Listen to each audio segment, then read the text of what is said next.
تارک الصلاح نماز چھوڑنے والا، اس کی دو قسمیں ہیں۔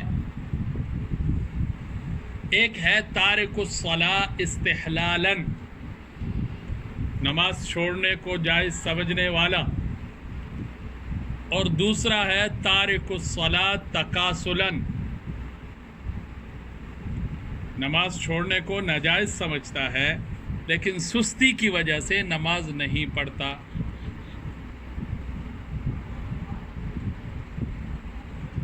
کیا نظریہ ہے فقہا کا تارک الصلاۃ کے بارے میں؟ تو جو تارک الصلاۃ استحلالاً ہے، جو نماز چھوڑنے کو جائز سمجھ رہا ہے، وہ تو بالاجماع کافر ہے، اور جو تارک الصلاۃ تکاسلاً ہے، سستی کی وجہ سے نماز چھوڑ رہا ہے، ویسے چھوڑنے کو جائز نہیں سمجھتا، جیسے ہمارے ہاں عرف میں ہوتا ہے۔ اس بارے میں اختلاف ہے۔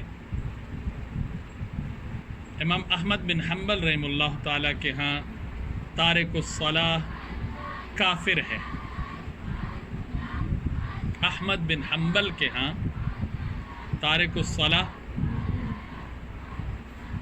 کافر ہے۔ تارک الصلاۃ المکتوبۃ عمدا بلا عذر کافر، اور ردتاً اس کو قتل کیا جائے گا۔ جب نماز چھوڑنے والا ہو گیا تو مرتد ہو گیا، نعوذ باللہ۔ اور یہی قول حضرت علی رضی اللہ تعالیٰ عنہ سے بھی نقل کیا گیا۔ حضرت علی رضی اللہ تعالیٰ عنہ کے ساتھ محبت کا دعویٰ کرنے والے، ان کا نام لینے والے حیدری ملنگ بنے ہوئے، نماز ان کی زندگی میں ایک بھی نہیں ہوتی، تو حضرت علی رضی اللہ تعالیٰ عنہ کا یہ قول اگر ان تک پہنچ جائے کہ ان کے ہاں نماز چھوڑنے والا بلا عذر کافر ہے، ردتاً اس کو قتل کیا جائے گا۔ باقی جو ائمہ ہیں، امام مالک، امام شافعی اور امام اعظم ابو حنیفہ اور جمہور ائمہ امت کہ تکاسلاً فرض نماز چھوڑنے والا کافر نہیں ہے، فاسق ہے، گناہگار ہے نماز چھوڑنے کی وجہ سے تکاسلاً۔ باقی جمہور کے ہاں وہ کافر نہیں ہے، فاسق، کیونکہ نماز کا چھوڑنا گناہ کبیرہ ہے، اور اس کا حکم بھی مرتکب کبیرہ کا صحیح ہوتا ہے، تحت المشیت ہے، ان شاء عذبہ و ان شاء غفر لہ۔ گناہ کبیرہ ہے اور اس کا حکم بھی دوسرے مرتکب کبیرہ کی طرح ہوگا، تحت المشیت ہے، اللہ چاہے تو سزا دے، اللہ چاہے تو عذاب دے۔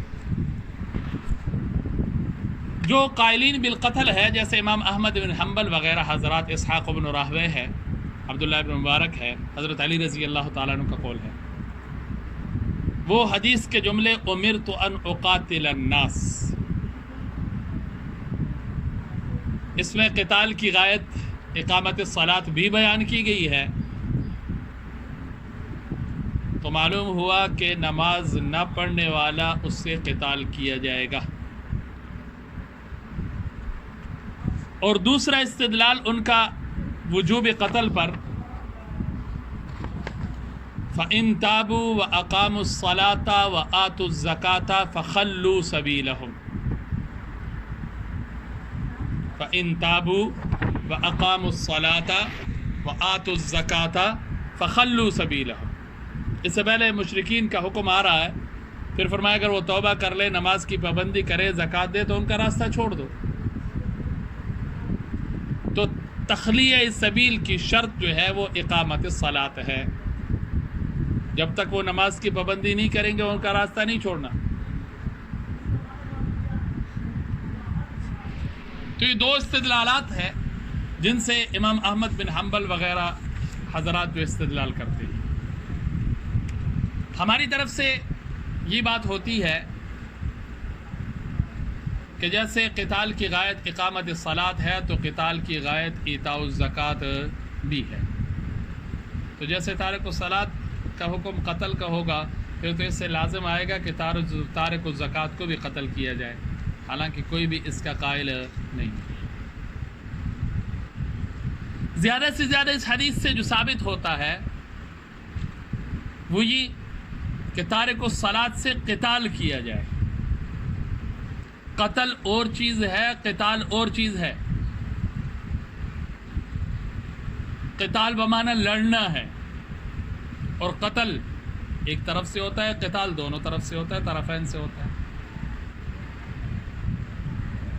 جہاں تک حدیث کے الفاظ سے تارک الصلاۃ کے لیے قتال ثابت ہے تو اس کے ہم بھی قائل ہیں.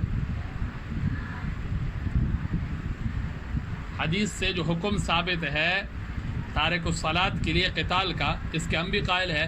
بلکہ نماز تو بہت بڑا درجہ ہے. اگر کوئی بستی والے اذان چھوڑنے پر اتفاق کر لے اور حاکم وقت کے کہنے پر وہ اذان نہیں دیتے تو ان سے بھی قتال کیا جائے. نماز وہ تو بہت بڑا حکم ہے. اگر کسی بستی والے اتفاق کر کے اذان چھوڑ دیتے ہیں اور وقت کے امام کی بات نہیں مانتے، اذان دینا شروع نہیں کرتے، تو اذان چھوڑنے کی وجہ سے پوری بستی والوں سے قتال کیا جائے. تو قتال بمعنی لڑنا ہے. قتال بمعنی وہ نہیں ہے جو حضرات احمد بن حنبل اور دوسرے حضرات مراد ہوتے ہیں. جہاں تک اہل سنت والجماعت کا موقف ہے تو ہمارے ہاں مرتکب کبیرہ ایمان سے خارج نہیں ہے، اور نماز چھوڑنا بھی ایک کبیرہ گناہ ہے، اس کا مرتکب بھی کافر نہیں ہے. تو اس لیے اس حدیث سے یہ بات میرے اور آپ کے سامنے آ گئی کہ نماز چھوڑنے والا دو طرح کا ہوتا ہے. ایک تارک الصلاۃ استحلالاً اور ایک تارک الصلاۃ تکاسلاً. جو استحلالاً ہے وہ تو بالاجماع کافر ہے، اور جو تکاسلاً ہے اس کے بارے میں یہ اختلاف ہے اور یہ دلائل ہے. جہاں تک ہمارا موقف ہے تو وہ یہ ہے کہ وہ مرتکب کبیرہ ہوا، فاسق ہے، کافر کوئی نہیں.